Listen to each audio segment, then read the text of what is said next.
Olá, pessoal! Aqui quem fala é o professor e pesquisador Sérgio Henrique Souza Santos. Mais uma vez estamos aqui para o nosso quadro Evangelho com Ciência e Espiritualidade, sempre buscando conectar estudos científicos do mundo moderno com o Evangelho de Jesus. Hoje nós vamos conversar um pouco sobre a caridade, como é importante não esquecermos da caridade em nossa vida. Para iniciarmos, façamos a nossa prece de abertura. Senhor Deus, Pai de amor e bondade, guia, abençoa e ilumina os nossos trabalhos. Guia para que consigamos, Senhor, realizar na prática aqueles desejos de elevação e de amparo àqueles que nos rodeiam. Que assim seja. Muito bem. Para a primeira reflexão do dia de hoje, vamos ler o Evangelho de Jesus, segundo Mateus, comentado por Emmanuel e psicografado por Chico Xavier. E o tópico de hoje é Mateus capítulo 8, versículo 22. Segue-me e deixa que os mortos enterrem seus próprios mortos. Acorda e ajuda. Jesus não recomendou ao aprendiz que deixasse aos cadáveres o cuidado de enterrar os cadáveres, e sim que conferisse aos mortos o cuidado de enterrar os seus mortos. Há, em verdade, uma grande diferença. O cadáver é a carne sem vida, enquanto um morto é alguém que se ausenta da vida. Há muita gente que perambula nas sombras da morte sem morrer. Trânsfugas da evolução cercam-se entre as paredes da própria mente, cristalizados no egoísmo ou na vaidade, negando-se a partilhar a experiência comum. Mergulham-se em sepulcros de ouro, de vício e de amargura e ilusão. Se vitimados pela tentação da riqueza, moram em túmulos de cifrões. Se derrotados pelos hábitos perniciosos, encarceram-se em grades de sombra.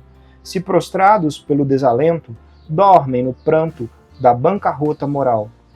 E se atormentados pelas mentiras com que envolvem a si mesmos, residem sobre as lápides dificilmente permeáveis dos enganos fatais.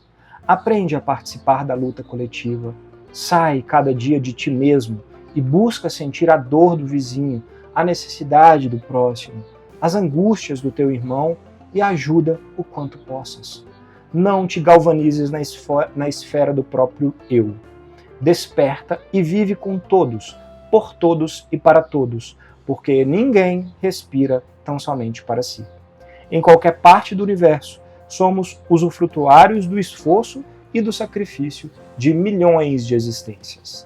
Cedamos algo de nós mesmos em favor dos outros, pelo muito que os outros fazem por nós. Recordemos deste modo o ensinamento do Cristo. Se encontrares algum cadáver, dá-lhe a bênção da sepultura, na relação das tuas obras de caridade. Mas, tratando-se da jornada espiritual, deixa sempre aos mortos o cuidado de enterrar os seus mortos. Que assim seja. Lindo esse texto, né?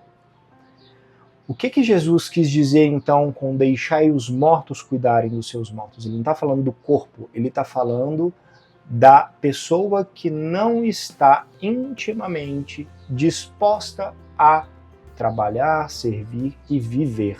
Porque a vida, ela é uma necessidade de relação. A vida real, ela depende de nós estarmos dispostos a conviver com os outros. E ninguém se iluda de que conviver é fácil, porque nós mesmos temos nossas dificuldades. Ninguém aqui é santo, né? Ninguém é anjo ou demônio. Todos temos os nossos lados sombra e luz. Portanto, nós temos que aprender a conviver com esses lados do outro.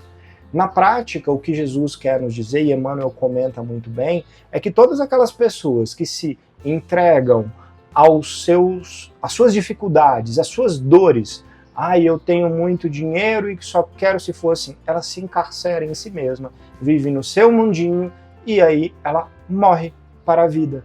Ela acaba perdendo a oportunidade de evolução e de aprendizagem.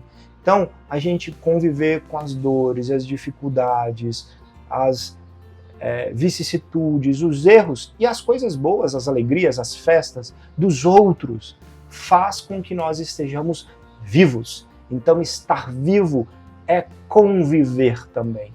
Como disse Emmanuel, em nenhuma parte do universo nós estamos sozinhos vivendo por nossa conta. Ninguém. Para que nós existamos, milhões de outras existências trabalharam ou trabalham para que nós estejamos aqui, em todos os aspectos, espirituais, mentais, materiais, né, físicos, até para o nosso nascimento. Então, quantas pessoas para que essa roupa esteja no meu corpo trabalharam?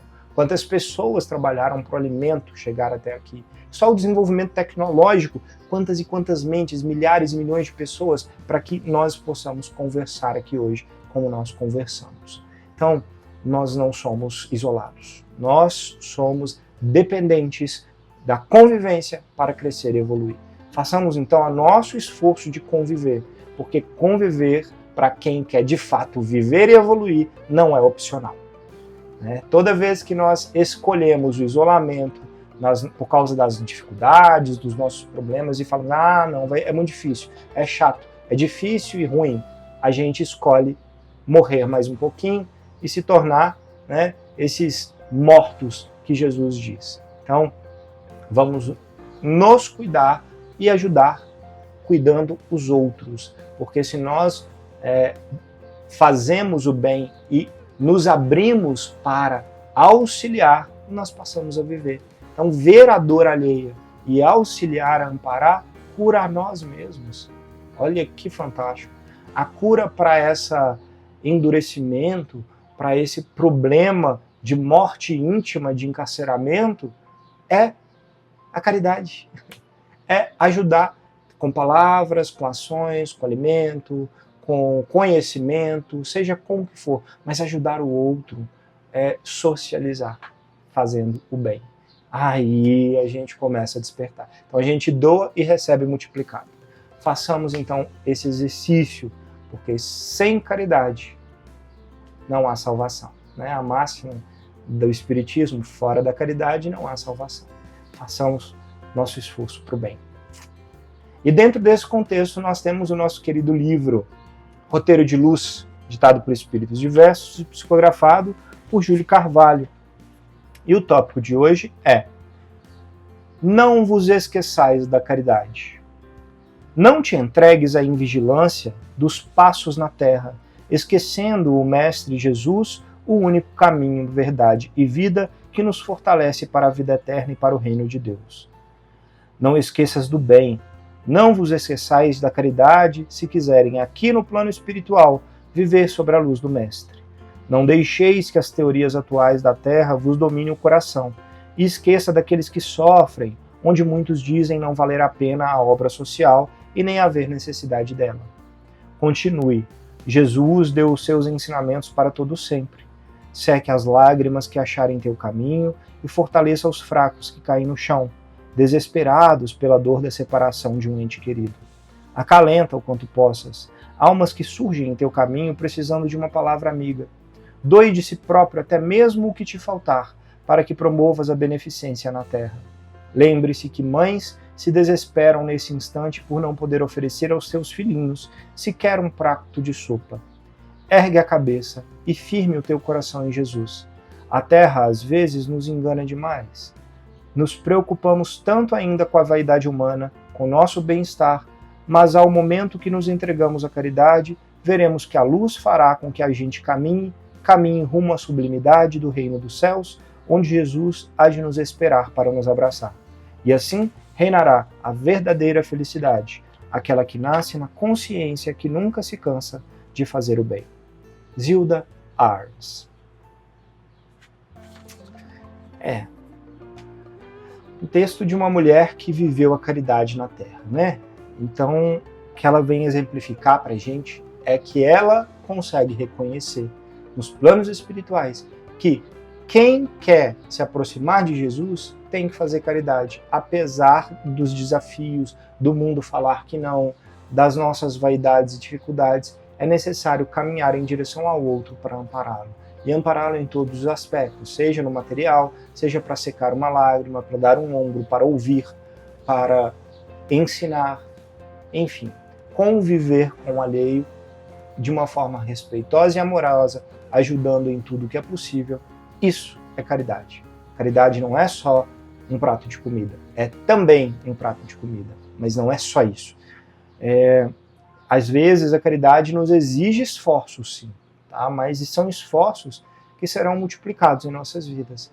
Façamos então essa entrega, esse serviço de amor, porque sem ele a gente vai ficar vazio, a vida fica mais triste e a gente corre o risco, como o Evangelho nos ensinou, de se encarcerar em nós mesmos e aí vivermos como mortos na terra, os mortos vivos, né?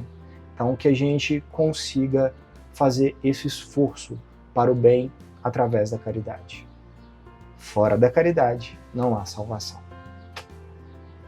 E dentro desse contexto nós temos um artigo científico muito interessante, cujo título é o seguinte: o voluntariado e a caridade compensam?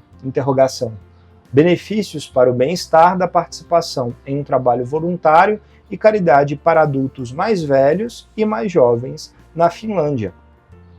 Esse artigo científico foi publicado no Journal ou na revista que tem como título Research on Aging and Social Policy, que quer dizer pesquisa sobre envelhecimento e política social, pelos autores Antti Olavi Tanskanen e Mirka Danielsbäck. Bem, o que esse estudo avaliou? Ele pegou questionários sobre bem-estar, felicidade e saúde e, através de estudos de todo o país da Finlândia, no ano de 2012, e pegou diferentes gerações de pessoas que estão em idades adultas, mas adultos mais velhos e adultos mais jovens, e avaliaram quais são os benefícios de voluntariado, da caridade, de fazer um bem, de se voluntariar para ajudar os outros. E o que eles entenderam foi que todas as vezes que se faz o bem, se sente melhor. Então o voluntariado ele traz maior compreensão de bem-estar e de felicidade.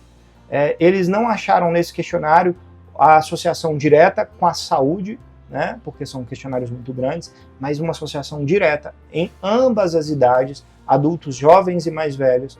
Quem faz voluntariado é mais feliz, é mais realizado, né? Então, fazer o bem faz bem a quem o faz.